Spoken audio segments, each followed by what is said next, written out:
作為一個牙醫，見過好多人因為唔知同覺得冇事而搞到爛牙先嚟後悔。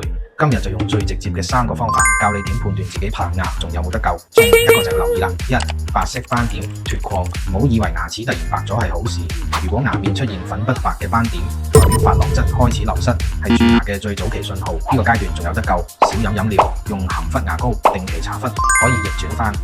黑線、黑點、淺舉，牙面出現黑色紋或者小點，食凍嘢、甜嘢未開始痛，呢個時候可以考慮觀察住先，只要保持清潔，有機會變成靜止舉，唔使即刻補。但要留意，如果黑線越嚟越深，或者食嘢開始有感覺，就代表惡化緊，要快啲處理。